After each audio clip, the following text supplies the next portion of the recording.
are. All right, Stacey. So thank you for connecting with me, coming on the podcast. I think we connected through podcast guests, right?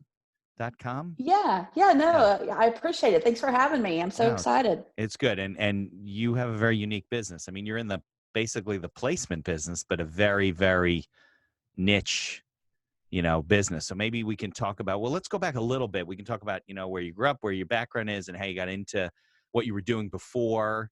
Because the whole story about how this whole thing started is fantastic. So you got to go back, how it Right. started and the whole thing. So it's all yours. Yeah. The mic's yours. Okay. Well, yeah. So I was born to what I call the original badass. My mom, Lynn Rushing. She was an entrepreneur. She started a retail store when I was 5 months old. So I grew up thinking that everyone's supposed to own their own business. Right. I was in the back room of her stores, wrapping presents at Christmas time at 12 years old, and just always knew that that's what I was supposed to do. Right. So I like to say I was, born with the entrepreneurial bone kind of in my body, if you will. Okay. So I opened my first retail store right out of college when I was 23 years old.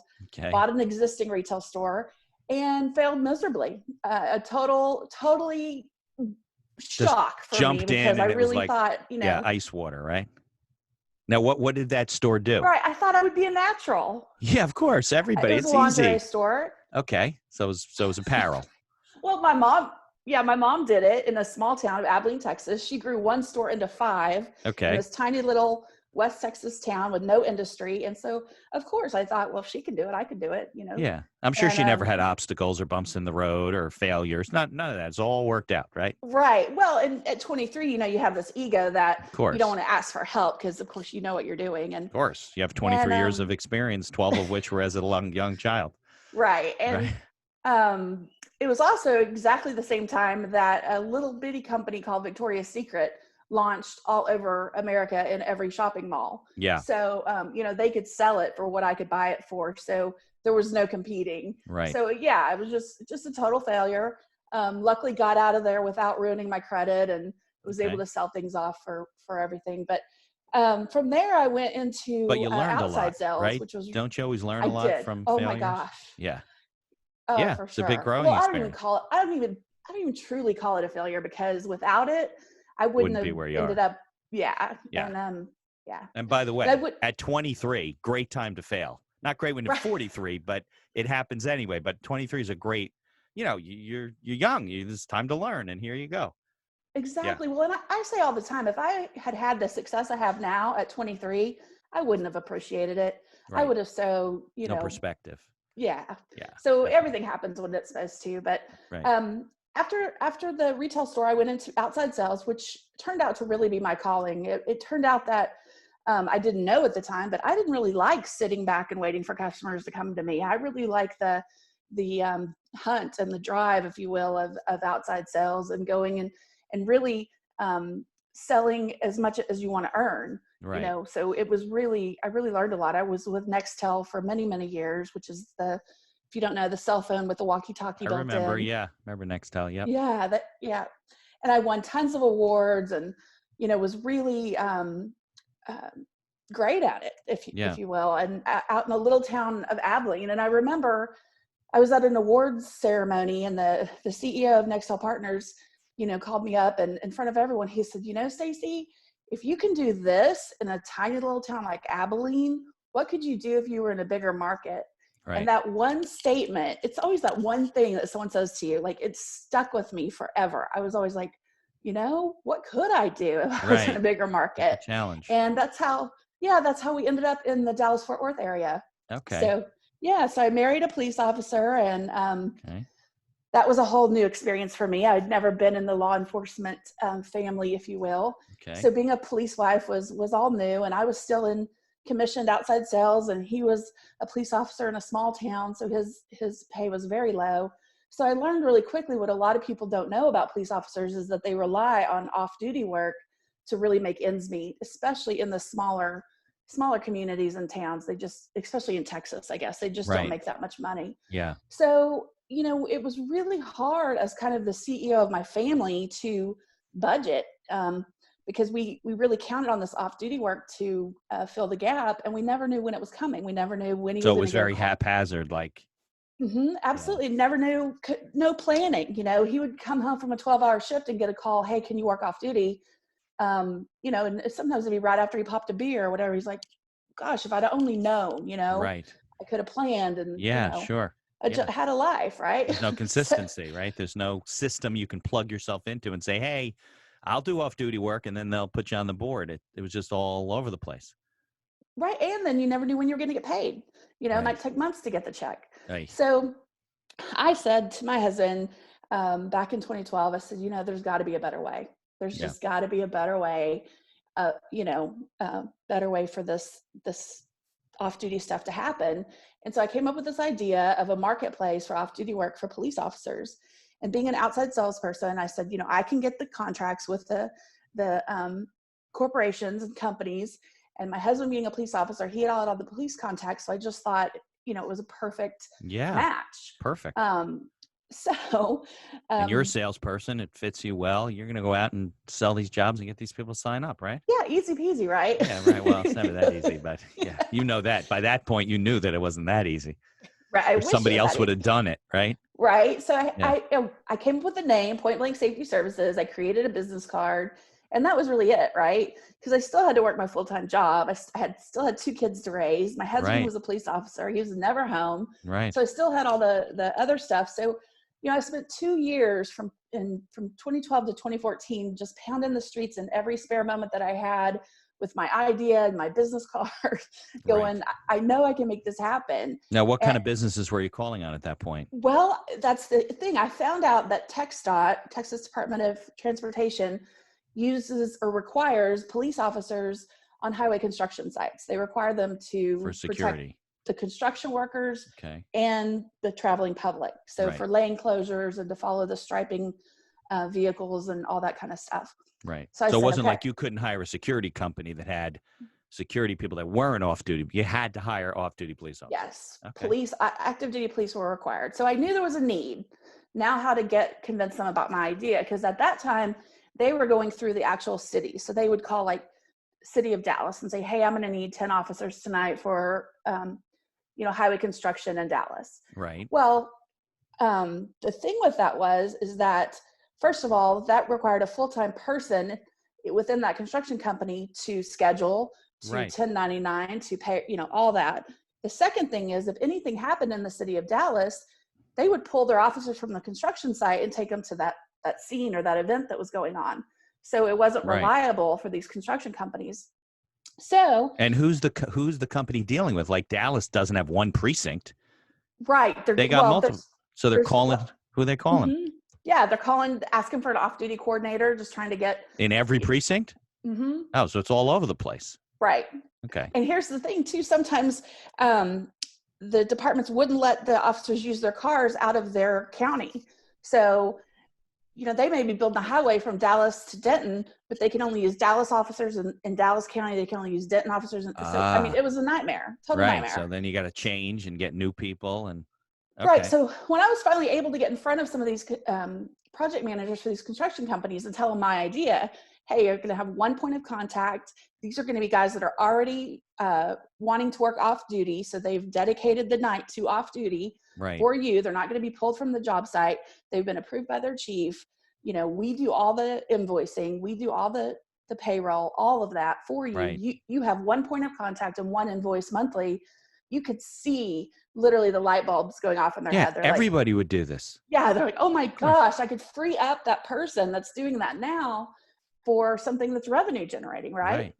Yeah. So I spent 2 years, pitching it and pitching it. Okay. That was from 12 to 14. That's what you were doing? Okay. Yeah. And I had one company that it was a joint venture that had just won a contract to build an additional lane from Dallas to Denton on I-35. And they had given us multiple meetings, but they never told me for sure they were going to, go with me. It would be, I was a startup. It was my first. Right. But you're a salesperson, so you're a closer. So you're trying to get the close, right? The buy-in, and it's not happening. Yeah. At one point, I actually had all of our friends show up at their offices in their police cars with their lights going just to, really win them over. But so I still, never got we're definitely going to use you. Never got the for sure, but kept having these meetings. And plugging on and hoping and praying. And anyway, craziest thing ever. I was in the bathroom September of 2014. I was Now getting you've ready. basically given up. You're like, this isn't going to happen. Well, it kind of, I mean, I still believed Still in it. lingering out there? Okay. Yeah, I hadn't totally given up, but I think like my husband was like, oh, we'll just end up with a little security job here or there, or whatever. And, he was supportive, but he didn't really think as big as I did. But anyway, I'm in the bathroom getting ready for work, and the doorbell rings, and it's FedEx with a package for Point Blank Safety. Right. You have to understand, Point Blank Safety didn't get packages. It was Right. It me was and a startup. It didn't exist. You didn't get, right? yeah, And it was me and a business card. So I'm like, like, what the hell? a package for Point Yeah. Blank Safety. So I open it up, and it's a 300-page contract for $1.5 million to use our officers on a 3-year project to build that extra lane on the highway from Was Dallas it a to Denton. proposal, or was it literally No, a contract to it was a sign? signed executed Oh my God. contract. So you're like, I got to get a lawyer to look at this. This is whatever. What the 300 heck? pages. Oh my Yeah. God. That's So a great story. then it's kind of, though, be careful what you wish for, because you Right. just might get it. Right. You didn't ease into it. Right. So here's the thing. They wanted us to start in 2 weeks. Oh my Right. God.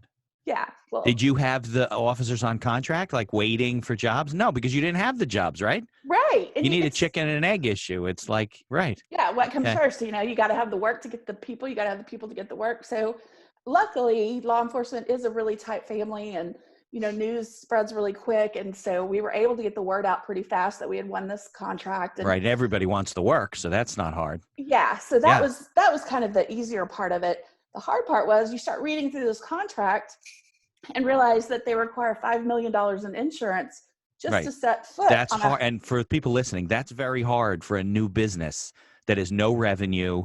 It's very hard to get insurance like that. Yeah. Yeah, it costs about $15,000 for $5 million Right. policy, and we didn't have $15,000. We Right. were paycheck to paycheck. So, and this, I like to point this out because this is the place where many people would just give up. Yeah. They would go, well, I don't have $15,000. They want us to start in 2 weeks. I tried, it didn't work. Could you Oh, premium well. finance it? Like where you got to pay a portion up front, but probably still have to pay 25%, right? Yeah, it was Yeah. still a lot of money for us. Yeah, So, sure. but me, I was like, no, there's no way $15,000 is going to stop me from changing my life. Oh, excuse me. And you have you got a $1.5 million contract on you. You got to be able to find somebody who's going to loan you the money basically based on a purchase order. That's what you have. You have a PO, right? Right. Okay. So I'm just Right. talking out loud. Okay. Yeah, no, it's true. So we sold everything. I mean, everything. We had a garage sale, I think, every day for 2 weeks. We sold a old car. We sold everything. And still, after all that, I think we were a couple of $1,000s short. And so we borrowed from some credit cards, and then some friends stepped up that said, oh my gosh, I want to see this happen Want to for help. you.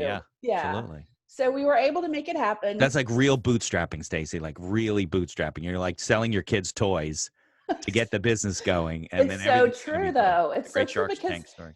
it's just stuff, right? And, Yeah. and you can get more stuff. You can buy it back later on. Yeah, later. So that's what we did.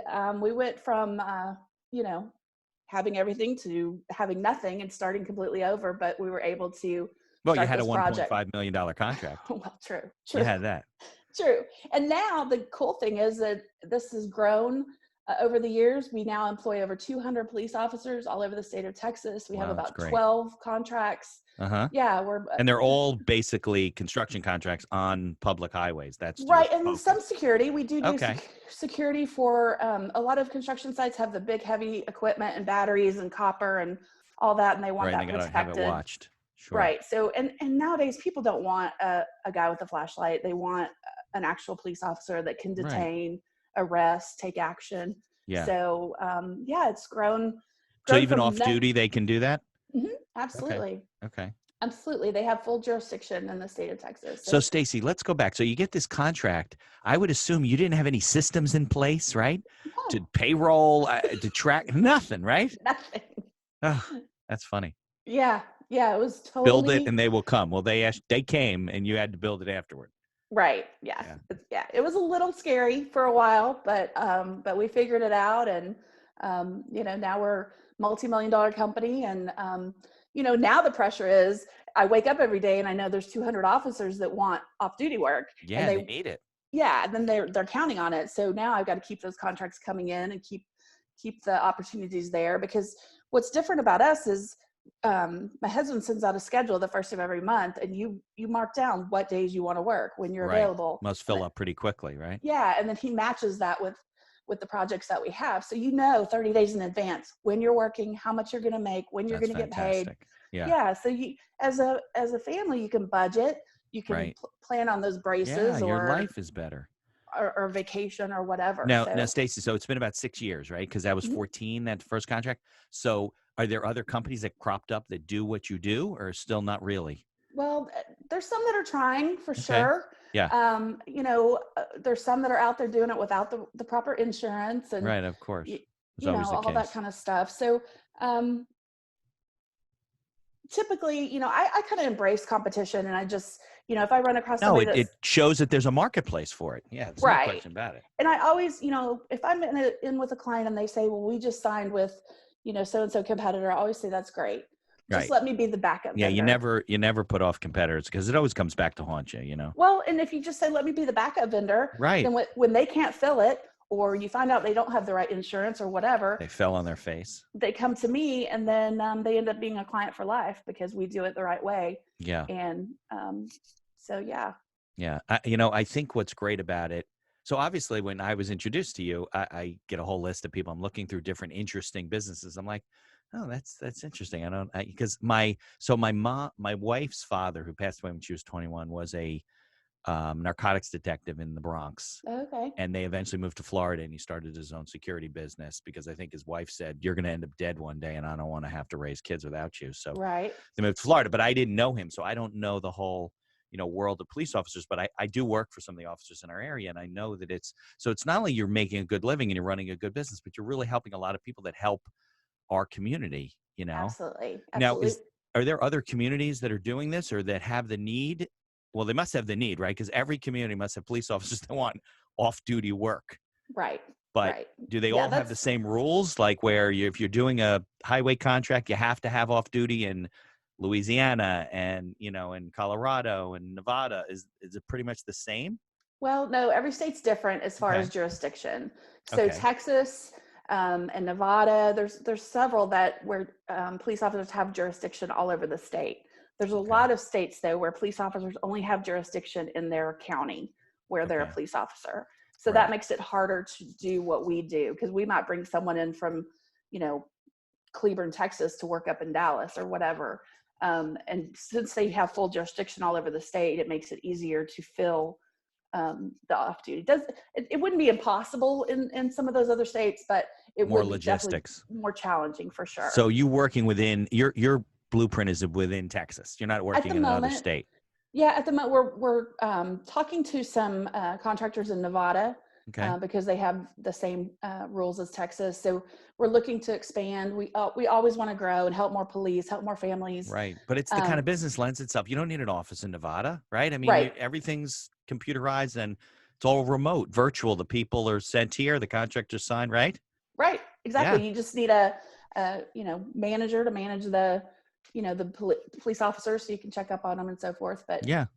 I would love to expand in Nevada. We have several of our big contracts.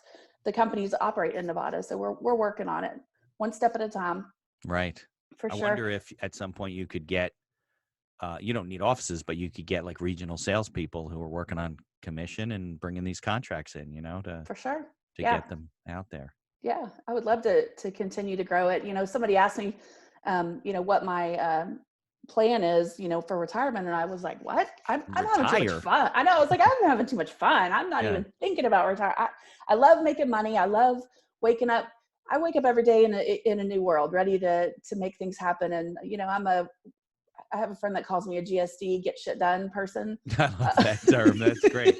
So that's me, and that's what keeps me going. I think if I didn't have so much going on, I would be miserable. Yeah. But what we haven't touched on is that in 2017, because of all our success and because we've been so blessed, my husband and I looked at each other and we said, how can we pay this forward or give it back or whatever? Yeah. And so we started our own nonprofit called Blue Family Fund. Right. That's behind you. Now, Yeah. people will be listening to this as an audio podcast, but that's the logo behind you.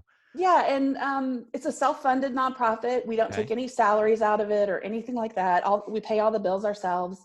But every single dollar donated goes to help a family of a first responder, either through a scholarship or through financial aid That's great. for fallen or injured families, um, families of fallen or injured first responders. That's within Texas. Mm-hmm. Yeah. I mean, we just started in tech, and we're Yeah. still really new. Right.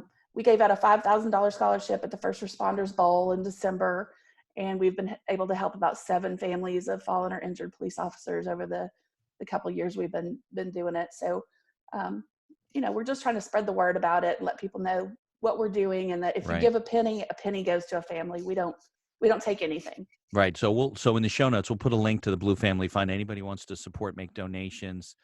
I think it's very top of mind right now, because of all the Especially. stuff that's going on with first responders, police, fire, and all the medical workers. I think it's great. So you do raise outside funds, and then you guys cover all the costs of the organization. So Right, all of the money exactly. goes to. So that That's all the great. donations can actually go. Right. We did a lot of 100%. research before we started it, and there are some great charities out there, so don't get me wrong, but there Right. are a lot where the majority of the money just goes to overhead, Oh yeah. and so they're not really helping anyone, or not many people at least. So Right. we just said, let's just do our own and just give every single dollar that we get back to someone in need. And right now the needs are a lot more than the money. We have more Always. needs than cash, Right. but yeah, if we can get the word out there of what we're doing and trying to pay it forward. My granddad always said, you get what you give in life. Yeah. And it's really true. Yeah, Really that's true. for sure. So you're on your 3rd year of that. Mm-hmm. Mm-hmm. Very good. Very good. All right. Well, we'll definitely put a link and how people can donate, and maybe some information about the fund and so forth. Yeah. So what are your, are you busier now because of what's going on with the coronavirus situation, or has projects been halted because of that, or? Some have been halted. Some of the Okay. security side, we had some um, retail Okay. and breweries and stuff that we were servicing that have closed down, so they Right. don't have a need at the moment. But highway construction in Texas, I don't know if you know this, but there's 2 seasons in Texas. It's winter or highway construction. There's nothing else. That's funny. So the need for the highway construction, the traffic control is still there. The security has halted a little bit. So I mean, we're definitely down for the year, Right. a little bit, but we're hoping to bounce back and Sure. come back even stronger. Maybe, like I said, expand on to some other states and Yeah. keep this going. See if we Are can. the officers more available right now, or they're busier because of what's going on? Are they more available? A lot of them are more available. Some have been furloughed and different things because of all this, but luckily they still have their commission, so they can work for us. I guess you're right, because people are at home, so there's Mm-hmm. less accidents. There's no crime. Mm-hmm. Yeah, Nobody's departments are going. really going down to bare bones staff. Yeah, yeah, because the government's trying to save money. They're all running out of money. Yeah, because So they're you serve even a greater service now yeah, they're than you really, did a lot of them are before. really relying on us right now to make it through this. So we're working hard to make sure we still have the work and keep everybody working. Right. So if there's anybody in other states that you're not in, and they have a spouse who's a police officer, and they're looking, or a fireman, I don't know, whatever, and is looking for off-duty work or how to do this, would you be willing to talk to them and Sure, maybe work with them? They could become part of your network, I guess. sure. Like I said, I'm open to expansion, and we Like a want to make. franchise type of a thing. Yeah, we want to make it. We want to serve as many police as we can, and Right. we've kind of found our niche, and we found the perfect process to do it. Right. Well, Where that's it's what makes it successful. franchisable, because you have the systems. I would think the Hmm. biggest obstacle is creating the systems and getting the customers. Getting the police officers is probably easy because they all want work, right? It's Right. more the coordination of the systems and running the systems that make it much more difficult to somebody who says, "Oh, I want to start this myself." And they're not as driven as you. It's maybe more daunting than you were like, "We got to do this." Right. Well, and luckily my husband is the, Excel brain, if you will. I'm the salesperson. So I can Right. find a sale, close it, and then, now what? Right. But he has all, he has the scheduling down. He has the process down. He loves that. That's his world. I think some people are just Right. have that type of brain. I don't, for sure. But luckily we make a good team, and he's able to get those schedules out and plug people in where they need to go. And yeah, it's just made it simple. Right. So here's the big question. So where do you go from here? Like, what's your 6-month, 12-month, 2-year plan? I don't know. I mean, we're Besides continuing to place people and deal with all right. the I mean, we're chaos. just going to keep doing what we're doing. Right. And we still have, like I said, we currently have about 12 contracts running, Okay. current and in place.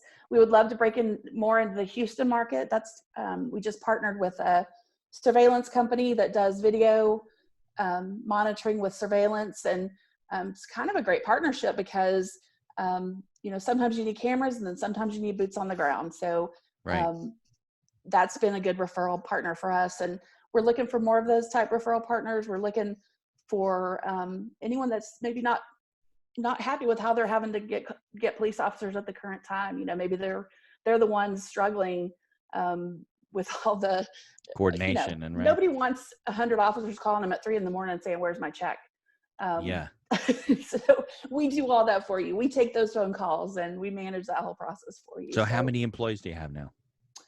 Employees, we have about 5. Okay. And then all the police officers obviously are subcontractors. Right. No, I'm not counting. Yeah. Right. I'm talking about office people to help with the administration and all the stuff that goes on.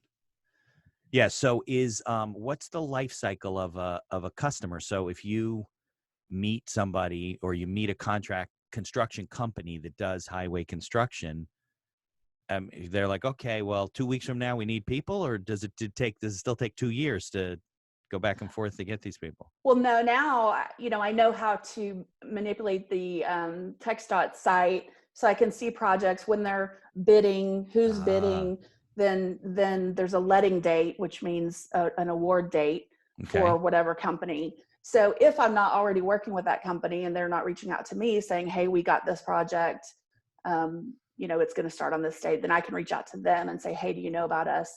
And same, I recently have been really looking at the Nevada DOT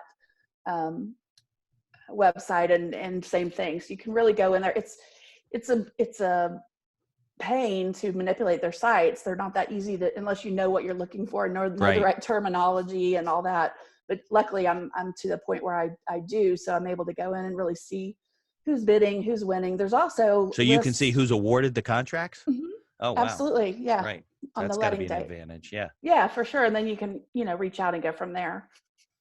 And then you can reach out to them. So then you got to find them on the web or get a contact with them. And it's an easy approach, right? I mean, listen, you got to have officers. We're the people that do it.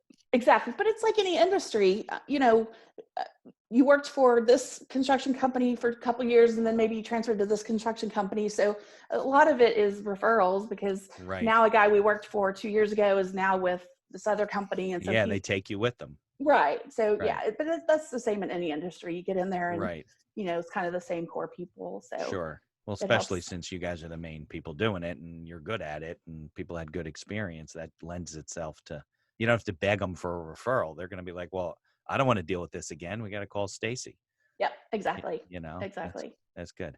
All right. So, since this is an entrepreneur's podcast and you're an entrepreneur more than once, what kind of advice do you have? So somebody's starting, let's say generically, because I don't know if they're all going into your business, but what kind of advice do you have that you've learned in terms of starting your own business? So you did it when you're 23, you failed, but learned a lot of things. And now you started another business. What kind of advice do you have for people that are out there who may be either in a business or starting a business as an entrepreneur? My number one piece of advice is don't try to do it all. You're not good at everything. Figure out what you're good at and outsource the rest. And the number one feedback I get from that is I can't afford to outsource it. You can't afford not to outsource it. Right. Like me. Got to figure it out. Right. My skill is sales. I can sell it. I can bring in the money. But if I'm spending all my time doing payroll or bookkeeping or whatever, then I'm losing money. Right. Yeah. I'm losing money. So when I hear someone say, I can't afford to outsource, that's so not true. You have to outsource the things you're not good at. Right. So you have to surround yourself with good people. And if you're not running in crowds or groups with successful people, you're never going to find those good people to outsource to either. Right. And they So, don't have to be full-time employees. There's all oh kinds of no, ways to outsource services to get started, right? for sure. And there's so many virtual assistants out there now Right. that are making a living doing these Especially now, they things. can't leave their home. So, Right. And you find a good one and one that can do, like, for my business, there's all kinds of certifications. There's DBE and WBE and SBE and all these things that help you win contracts. And it's a lot of work filling yeah, out all that stuff. So if you can get a good virtual assistant that'll help you do that, and that is, that's their bag, then I can spend my time, bringing in the dollars, which is really what I do best. So you right. just got to know what is your, skill. What's your thing in the business? And then you focus on that and then bring other people in to do the rest. Yeah, I think that's one of the problems with business owners, right? Entrepreneurs get started. They're obviously doing everything to start, Hmm. but you want to get up to the point where you can bring in other people that have the right skills as fast as you can. Absolutely. Well, and I tell people, look at your day. Take one day and look at what you did all day, and then mark what was revenue generating out of all those tasks. And it'll tell you in a hurry what you need to outsource. Because if you're That's good spending all your advice. time doing Facebook posts and whatever, you're doing the wrong thing. Right. I'm not saying Facebook posts or whatever aren't important, but you know, it's not. It's $20 an hour work, not Right, $200 an hour work. right. Yeah. Thank you. Yeah. Right. You can definitely outsource that. So Yeah, that's absolutely. my biggest thing. And, also people say, I can't, a lot of times I hear I can't do that because I don't have enough money, or I can't do this because I don't have enough money.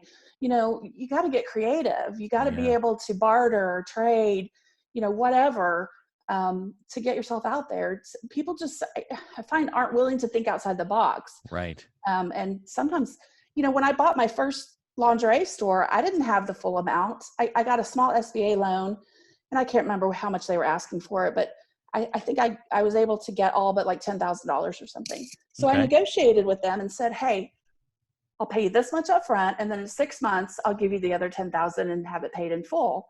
And they were like, sure, great, perfect.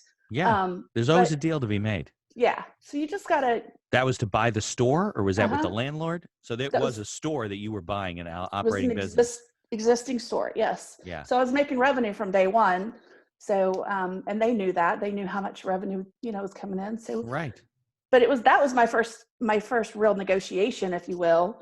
And at 23, it was kind of a big deal for me. And Yeah. then I've learned from that my whole life that if there's a will, there's a way. There's no question You about it. got to be willing to ask Right. and talk about it, and, see what you can figure Yeah, out. I come across business owners all the time. They're trying to buy this business, and I've been trying to raise the money. I don't have to raise the money, and I said, "Well, let's take a look at maybe there's creative ways to do this."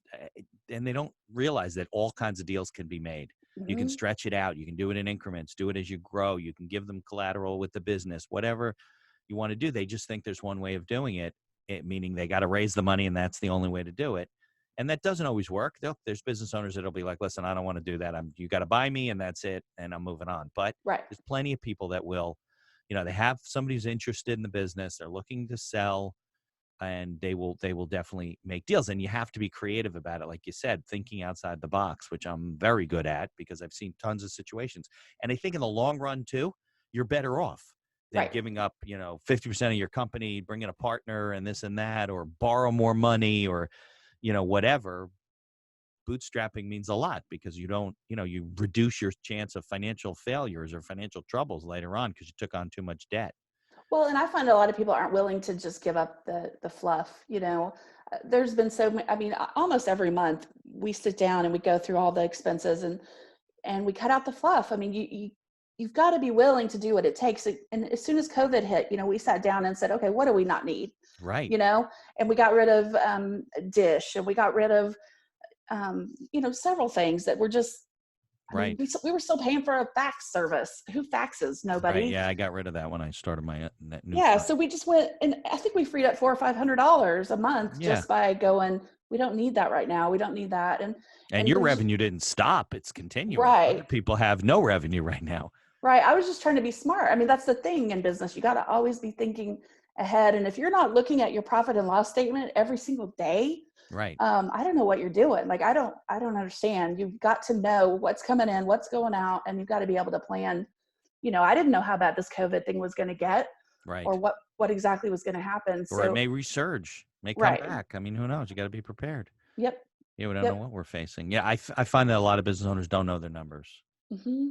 And they even go on like Shark Tank and they don't know their numbers. I'm like, well, you got to be an idiot to go in front of these people. They're going to tear you apart.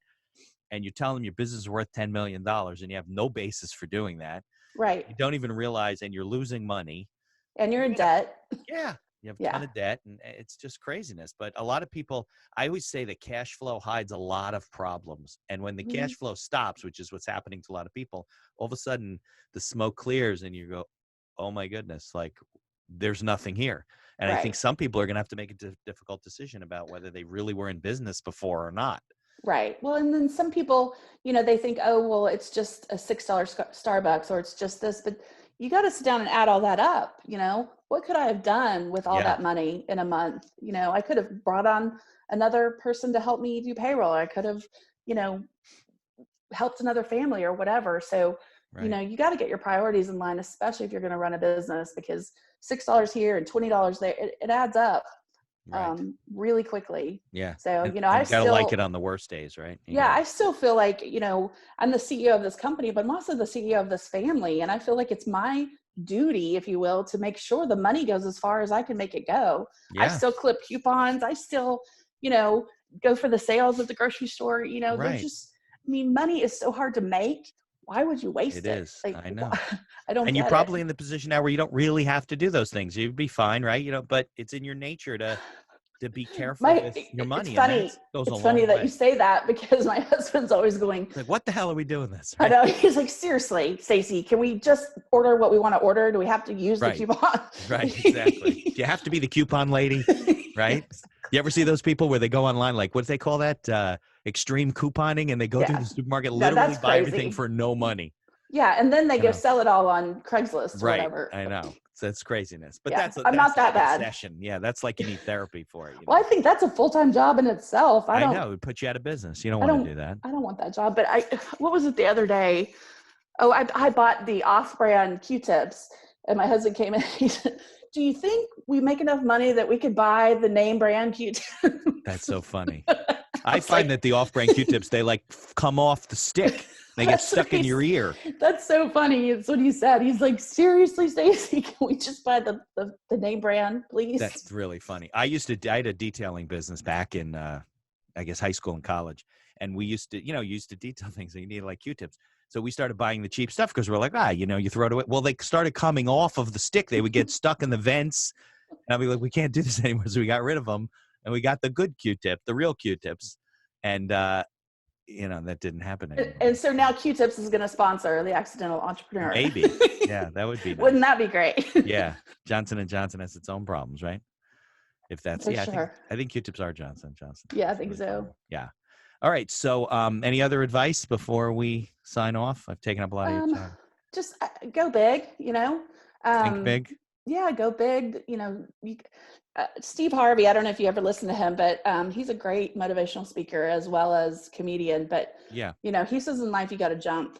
You just got to make that leap. And you might fail, you might not, but whatever happens, you're going to learn something, Right. right? I mean, you So could be calculated about it, but you still got to take risks in life because you'll never grow and you'll never get out of, I mean, you could keep doing what you're doing and stay safe, but, I have a good friend that is a business coach, and he puts it out there. He says, if you won the lottery tomorrow, what would you do? And so many people say, oh, then I'd open my business and do this. And no, do it now. right. You don't need to win the lottery to open your business or start your nonprofit or Right. whatever your plan is. Just go for it. Go for it. Surround yourself with people that are smart and successful, and you'll be smart and successful. That's just the way it works. There's another piece of advice. Surround yourself with successful people. Don't hang around with the turkeys. You can flock with the eagles. Is that what they say? Right. You Something don't like flock that. with the turkeys. You can soar with the eagles. Yeah. I was on Judge Judy, as she Oh, you're says. kidding. No, I really was. Do We they had film that in Texas? Is that no, it was in Hollywood, California. okay? But we had a client that didn't pay us, and he said, he wasn't going to pay us. He's going to file bankruptcy. So we are avid Judge Judy watchers. So I said, well, would you go on Judge Judy with us? And he said, oh, that's a win-win for everybody. Because if you win, I don't know if you know, but if you win your case on Judge Judy, she pays it. or Is to that the what happened? company. This show pays it? They bring it Uh-huh. on? Yeah, Okay. and they pay you a performance fee, and they pay for your meals, and they pay for your flight and your hotel and everything. Right. So it was a win-win. I mean, he got a free trip to California and got his bill paid, and I went on Judge Judy. But the funny part about the judge is she But you shushed didn't me. know if they would take you. You have to apply to the show and Yeah, you apply, and then they right. call you, and they said, yeah, we definitely want you. This case is, Judge Judy loves police, and this is a different case than we ever get, because they usually just get, I didn't get my deposit back and stuff like that. Okay. So she was really excited to have it, but she was talking, and he was telling the days that we worked for him, and he was giving the wrong days. And so I spoke up and I said, Judge Judy, and I was going to say, I have the actual schedule where we work, but I didn't get it out. I went, Judge Judy, I have. And she goes, shh, does it look like you're losing? That's so funny. So that's my claim to fame. I was shushed by Judge Judy. That's a real good example of thinking outside the box. Here you got somebody can't pay you, and you found a place to get the money for him so you could get paid. That's a fantastic story. Yeah, she tore him up. It was pretty brutal, but he did get his bill paid, and he got a free vacation. So because he knew he owed the money, he just didn't have it. Yeah. He sat on the stand and said, well, I thought Stacey was working pro bono for me. What? And Judge Judy said, you're full of baloney. You're just full of baloney. That's so funny. So he had threatened to file bankruptcy, but he hadn't filed bankruptcy? Well, I kept calling him saying, can we work this out? Can we do payment? What can we do? I had to pay the officers. I need to get, compensated. Yeah. And he said his last conversation with me was, I'm just going to file bankruptcy if you keep hounding me, and you'll never get your money. And then you proposed. And then I said, well, let's figure How much this out. did he owe you? Do you remember? Oh, it was like $2,600. It wasn't that much. No, it was just that he had a haunted house, and he hired us to do security for that Halloween week. So it wasn't a lot of money, but right. I deserved it. I wanted to get paid. Well, you made a point. Yeah. Yeah. So it was more like a pop-up business, seasonal type of thing. Well, it was just, he was, and I knew him from a friend or whatever. And he said he was going to start this haunted house, but he wanted to have security, and, it didn't go well. He didn't make any money, but, right. You still got to pay people. Right. Yeah. Probably not something you would actively seek out as a customer, but. Right. It was just a friend of a friend, and he called, and I said, okay, sure. It was just a few days. I really didn't dream he wouldn't pay us, but. Then he didn't make any money. Yeah. Yeah, that's what happens. All right. So I want to thank you for coming on, and we'll definitely stay in touch. I want to see as the business develops.